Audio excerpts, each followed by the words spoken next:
오늘 말씀의 제목은 갓 콜링입니다. 본문 말씀은 로마서 11장 25절에서 32절입니다. 로마서 11장 25절에서 32절입니다.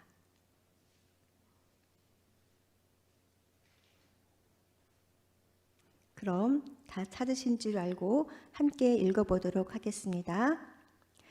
형제들아, 너희가 스스로 지혜 있다 하면서 이 신비를 너희가 모르기를 내가 원하지 아니하노니, 이 신비는 이방인의 충만한 수가 들어오기까지 이스라엘의 덜어는 우둔하게 된 것이라. 그리하여 온 이스라엘이 구원을 받으리라.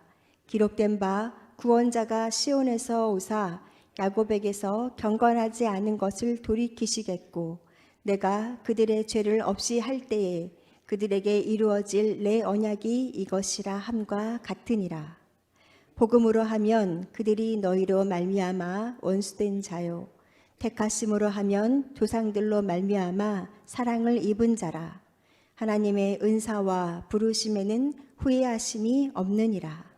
너희가 전에는 하나님께 순종하지 아니하더니 이스라엘이 순종하지 아니하므로 이제 긍휼을 입었는지라. 이와 같이 이 사람들이 순종하지 아니하니 이는 너희에게 베푸시는 긍휼로 이제 그들도 긍휼을 얻게 하려 하심이라. 하나님이 모든 사람을 순종하지 아니하는 가운데 가두어 두심은 모든 사람에게 긍휼을 베풀려 하심이로다. 아멘. 본문 말씀을 이해하기 위해서 로마서를 기록한 사도 바울은 어떤 사람이었는지 한번 알아보도록 하겠습니다. 사도 바울은 좋은 집안에서 유복한 생활을 하였고 훌륭한 교육을 받은 젊은이로 무엇 하나 부족함이 없는 사람이었습니다. 그는 바리새파 열심 당원으로서 자신이 하고 있는 모든 일이 의로운 것이라고 생각하였습니다. 그래서 죄인으로 십자가에 죽은 예수님을 하나님이라 믿는 사람들을 잘못된 사람들이라고 생각했죠. 바울은 예수를 따르는 사람은 남녀 구분 없이 잡아올 수 있는 문서를 가지고 다메섹으로 가던 길에 부활하신 예수님을 만나게 됩니다. 예수님을 만난 사울은 지금껏 자신이 믿었던 것들이 잘못되었음을 깨달았죠. 부활하신 예수님을 만난 바울은 놀랍게 변화되어 평생을 예수님을 전하는 복음 전도자가 됩니다. 그만큼 다메섹 사건은 바울에게 있어서 단순한 사건이 아니라 사도적인 소명과 권위, 그리고 계시와 연관되는 충격적인 사건인 것입니다. 실제적으로 다메섹 사건 속에서 예수님을 부인하던 바울과 부활하신 예수님 사이의 대화가 이루어졌던 사건을 우리 모두는 잘 알고 있습니다. 예수님이 사도 바울에게 묻습니다. 사울아, 사울아, 내가 어찌하여 나를 박해하느냐? 사울이 대답합니다. 주여, 누구시니까? 예수님이 답하십니다. 나는 내가 박해하는 예수라. 너는 일어나 시내로 들어가라. 내가 행할 것을 내게 이를 자가 있느니라. 눈은 떴으나 아무것도 보지 못한 사울은 사람들의 손에 이끌려 다메섹으로 들어갑니다. 예수님은 선지자 아나니아의 환상 중에 나타나셔서 유다의 집에 있던 사울을 만나라고 하셨고, 그가 예수님의 이름을 위하여 택함받은 그릇이라는 것을 알려주십니다. 아나니아 선지자는 하나님의 말씀에 그대로 순종합니다. 선지자 아나니아는 하나님께서 사울을 성령 충만하게 하실 것이라고 사울에게 말하여 주었고, 즉시 사울은 다시 보게 되고 일어나 세례를 받고 음식을 먹고 강건하게 됩니다. 바울은 비로소 예수님을 하나님의 아들이며 주님으로 믿게 된 거죠. 바울의 인생 최대의 터닝 포인트가 되는 사건이 된 것입니다. 성도 여러분은 부활하신 예수님을 만나셨습니까? 예수님을 만나셨습니까? 우리에게도 사도 바울처럼 예수님을 만난 이후의 삶이 예수님을 전하는 복음 전도자가 되기를 주님의 이름으로 축복합니다. 오늘 말씀 로마서는 예수님께서 직접 택함을 받은 사도 바울이 로마에 있는 성도들에게 보낸 서신서 중 하나인데요. 바울이 3차 전도 여행을 마치고 3개월간 고린도에서 머물며 기록하였습니다. 고린도 다음으로 어디서 전도를 할 것인지, 또 어떻게 전도 활동을 할 것인지를 마음에 품으며 로마의 교인들에게 쓴 편지로 내용을 보면 당시 믿는 유대인과 이방인의 대립으로 혼란스러운 상황 속에 빠져 있다는 사실을 알 수 있습니다. 본문 25절부터 25절을 다시 한번 읽어보도록 하겠습니다. 형제들아, 너희가 스스로 지혜 있다 하면서 이 신비를 너희가 모르기를 내가 원하지 아니하노니, 이 신비는 이방인의 충만한 수가 들어오기까지 이스라엘의 덜어는 우둔한 자가 된 것이라. 그리하여 온 이스라엘이 구원을 받으리라. 기록된 바 구원자가 시온에서 오사 야곱에게서 경건하지 않은 것을 돌이키시겠고, 내가 그들의 죄를 없이 할 때에 그들에게 이루어질 내 언약이 이것이라 함과 같으리냐. 복음으로 하면 그들이 너희로 말미암아 원수된 자요, 택하심으로 하면 조상들로 말미암아 사랑을 입은 자라. 표준 세번호 성경으로 다시 한 번 더 읽어보도록 하겠습니다. 잘 보이시나요? 제가 읽어보겠습니다. 형제 자매 여러분, 나는 여러분이 이 신비한 비밀을 알기를 바랍니다. 그것은 여러분이 스스로 현명하다고 생각하는 일이 없게 하려는 것입니다. 그 비밀은 이러합니다. 이방 사람의 수가 다 찰 때까지 이스라엘 사람들 가운데서 일부가 완고해진 대로 있으리라 하는 것과, 이렇게 하여 온 이스라엘이 구원을 받게 되리라는 것입니다. 그것은 성경에 이렇게 기록되어 있는 바와 같습니다. 구원하시는 분이 시온에서 오실 것이니 야곱에게서 경건하지 못함을 제거하실 것이다. 이것은 그들과 나 사이의 언약이니 내가 그들의 죄를 없앨 때에 이룰 것이다. 복음을 따라 판단하면 이스라엘 사람들은 여러분이 잘 되라고 하나님의 원수가 되었지만, 택하심을 받은 것을 따라 판단하면 이스라엘 사람들은 조상 덕분에 하나님의 사랑을 받은 사람들입니다. 바울은 로마 교인들을 형제 자매 여러분이라고 부르면서 그들과 신앙적으로 하나로 묶여 있음을 확인하고, 불신앙에 빠져 있는 이스라엘을 향한 이방인 기독교인들의 교만한 마음을 이야기합니다. 스스로 지혜 있는 것으로 여기고 있는 이방인 기독교인들에게 스스로 지혜롭다고 여기지 말고 주님을 경외하며 악을 멀리하여라 라고 말합니다.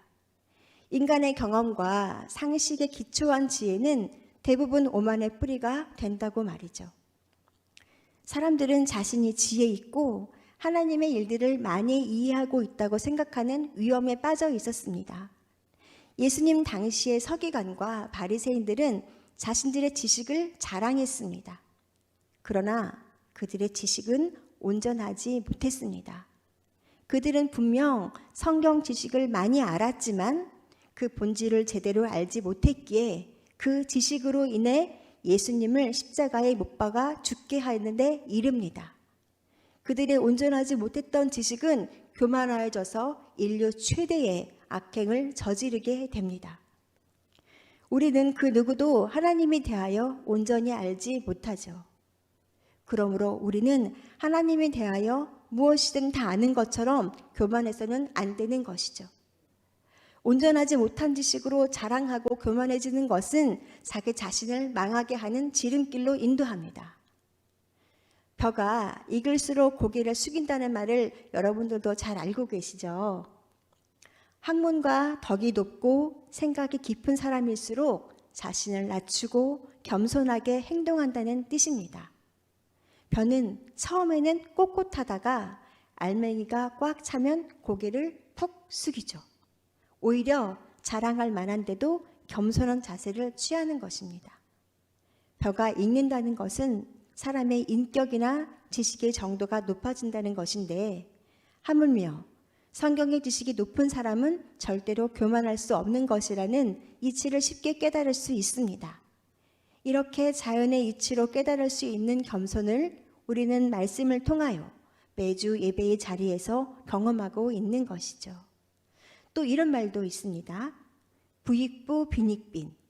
있는 자는 가진 것이 더욱 풍성하게 되고 없는 자는 그 있는 것마저 빼앗기게 되는 일이 많게 되는 것입니다.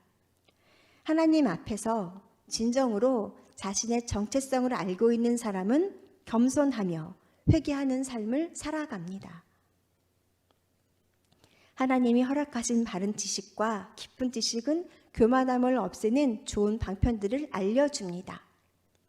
깊은 지식은 하나님이 허락하신 참 지식은 겸손으로 우리의 삶을 이끌어 가지만 얕은 지식은 교만으로 인도할 뿐이라는 사실을 깊이 깨닫는 시간 되시기를 축복합니다. 본문에서 말하고 있는 비밀의 내용은 하나님께 선민으로서 택함을 받은 이스라엘의 불순종과 이방인의 구원을 말하고 있습니다.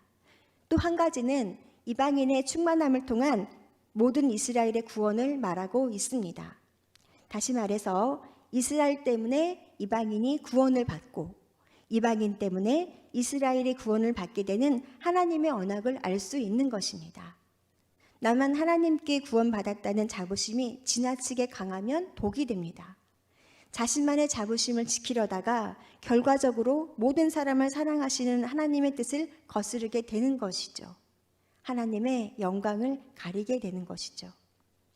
29절부터 32절 말씀을 한 번 더 읽어보도록 하겠습니다. 하나님의 은사와 부르심에는 후회하심이 없느니라. 너희가 전에는 하나님께 순종하지 아니하더니 이스라엘이 순종하지 아니하므로 이제 긍휼을 입었는지라. 이와 같이 이 사람들이 순종하지 아니하니 이는 너희에게 베푸시는 긍휼로 이제 그들도 긍휼을 얻게 하려 하심이라. 하나님이 모든 사람을 순종하지 아니한 가운데 가두어 두심은 모든 사람에게 긍휼을 베풀려 하심이로다. 세 번역으로 한 번 더 읽어보도록 하겠습니다. 하나님께서 주시는 은혜의 선물과 부르심은 철회되지 않습니다. 전에 하나님께 순종하지 않았던 여러분이 이제 이스라엘 사람의 불순종 때문에 하나님의 자비를 입게 되었습니다. 이와 같이 지금은 순종하지 않고 있는 이스라엘 사람들도 여러분이 받은 그 자비를 보고 회개하여 마침내는 자비하심을 입게 될 것입니다. 하나님께서 모든 사람을 순종하지 않는 상태에 가두신 것은 그들에게 자비를 베푸시려는 것입니다. 바울이 말하고 있는 은사와 부르심은 무엇을 뜻하고 있을까요? 여기에서 바울이 말하는 은사는 헬라어로 카리스마인데 하나님이 값없이 주신 것, 거저받은 선물들, 부여된 은총들을 뜻합니다. 즉 구원 역사에 나타난 이스라엘을 향한 변치 않은 특권들이라는 넓은 의미로 사용되고 있습니다. 은사에 이어서 말씀하고 계시는 부르심은 헬라어로 클레시스로 메시아의 나라에 동참하라는 하나님의 권위로 부르시는 초청이라는 뜻으로 사용되고 있습니다. 은사와 부르심, 카리스마와 클레시스. 사실 저는 오늘 말씀을 전하면서 강조하고 싶은 부분은 부르심인데요. 헬라어 클레시스로 소개드렸고 영어로는 콜링이라는 단어입니다. 특별히 그냥 부르심이 아니고요. 하나님의 부르심, God calling입니다. God calling, 하나님이 우리를 부르신 이유는 메시아의 나라에 동참하라고 하나님의 권위로 초청하신 것입니다. 그들이 어떻게 행하느냐에 관계없이 하나님의 절대 주권과 그 선택의 뜻에 따라 그들을 사랑하신 것은 작정한 백성, 언약 백성이라고 이미 마음으로 정해놓으셨기 때문입니다. 29절 하반절에 후회하심이 없느니라를 세번역에서는 철회되지 않습니다 라고 번역하였는데요. 철회하지 않습니다가 아닌 철회되지 않습니다로 기록된 부분을 눈여겨보시기 바랍니다. 사람의 행위로가 아니라 하나님의 약속과 하나님의 선택으로 정해진 부르심, 그 부르심은 유대인들뿐 아니라 백성 아닌 즉 이방인을 향해 있고 이스라엘 백성들로만 정해져 있지 않음을 뜻합니다. 이것은 이스라엘이 처음 받았고 지금도 결코 철회되지 않는 부르심인 것입니다. 이스라엘을 깨닫게 하시고 다시 돌아오게 하시는 것이 본래 하나님의 부르심의 특징인 것입니다. 그러나 이방인들은, 특별히 기독교 이방인들은 하나님께서 이스라엘을 버리신 것으로 오해하였고 착각하였습니다. 사실은 이렇습니다. 이스라엘이 받았던 그 선민으로서의 특권 속으로 이방인들이 들어온 것이라는 사실 말입니다. 이방인들이 하나님의 자비를 받을 수 있었던 것은 분명히 유대인의 불순종의 결과로 이루어졌습니다. 예수님을 만난 사도 바울은 유대인이었죠.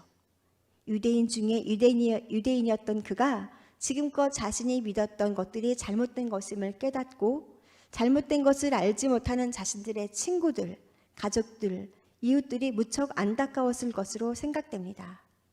그래서 그들이 구원을 받지 못할까 봐 마음고생도 심했을 것입니다. 그러나 바울은 하나님의 섭리를 깨닫게 됩니다.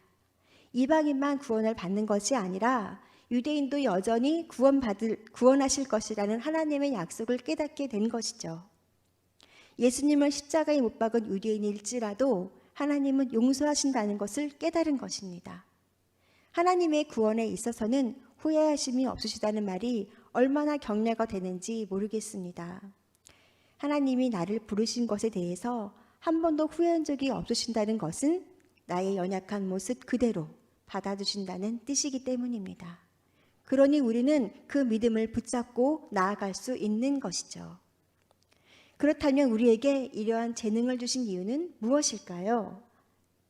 내가 살아가는 주변에 선한 영향력을 뜨겁게 번지게 하라고 주신 것인 줄 믿습니다.